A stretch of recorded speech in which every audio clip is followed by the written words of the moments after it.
और मेरी मम्मी को मिला दो। मेरी लड़की और मेरी मम्मी दोनों हम लोग वही मेस में काम करते हैं। बिखरे सूटकेस, टेबल पर रखी दाल रोटी, मेस में खाने की प्लेट बता रही तबाही का मंजर। हॉस्टल मेस का नजारा दिल दहला देगा। 12 जून की दोपहर अहमदाबाद के बीजे मेडिकल कॉलेज के हॉस्टल की मेस में रोज की तरह चहल पहल थी। थके हुए ट्रेनी और जूनियर डॉक्टर्स क्लास और ड्यूटी से लौटकर खाना खाने बैठे थे। थालियों में रोटी, दाल, सब्जी और चावल परोसे गए। कुछ हंसते हुए बातें कर रहे थे, कुछ मोबाइल पर नजरें गड़ाए थे और कुछ जल्दी जल्दी खा रहे थे ताकि थोड़ी देर आराम कर पाए। किसी को क्या पता था कि अगला पल उनकी जिंदगी का आखिरी पल होगा।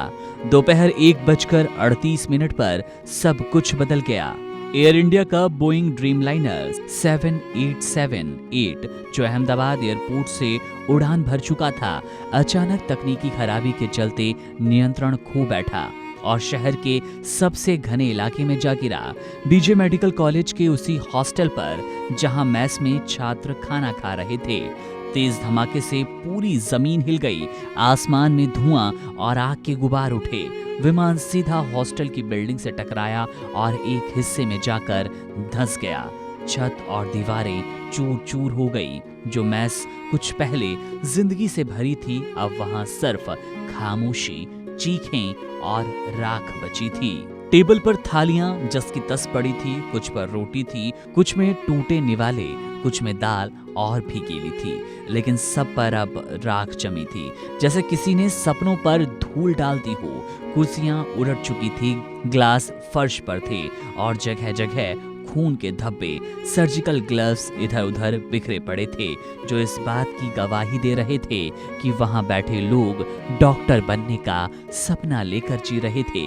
अब वो सपने वहीं अधपकी दाल और अधखाई रोटी के बीच खत्म हो गए। इस भीषण हादसे में लंदन जा रहे विमान में सवार 242 में से 241 लोगों की मौत हो गई, जिनमें गुजरात के पूर्व मुख्यमंत्री विजय रूपाणी शामिल रहे।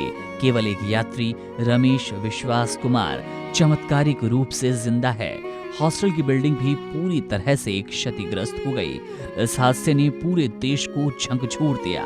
प्रधानमंत्री नरेंद्र मोदी ने गहरा शोक प्रकट किया और गृह मंत्री अमित शाह तुरंत घटनास्थल पर पहुंच चुके हैं। टाटा समूह, जिसे एयर इंडिया का स्वामित्व प्राप्त है, मानवीयता की मिसाल पेश करते हुए प्रत्येक मृतक परिवार को 1 करोड़ रुपए की सहायता राशि देने का ऐलान कर चुका है। इसके अलावा समूह ने ये भी कहा कि घायलों के इलाज का पूरा खर्च उठाएगा और बीजे मेडिकल कॉलेज के हॉस्टल का पुनर्निर्माण में मदद भी करेगा। मगर क्या पैसे से वो रोटियां वापस आएगी जो राख बन गई? वो उम्मीदें जग पाएगी जो शायद अब हमेशा के लिए सो गई? क्या दाल में दोबारा वही सोंधी खुशबू आएगी? क्या उन अधखाए निवालों में फिर वही सपनों की भूख जिंदा होगी?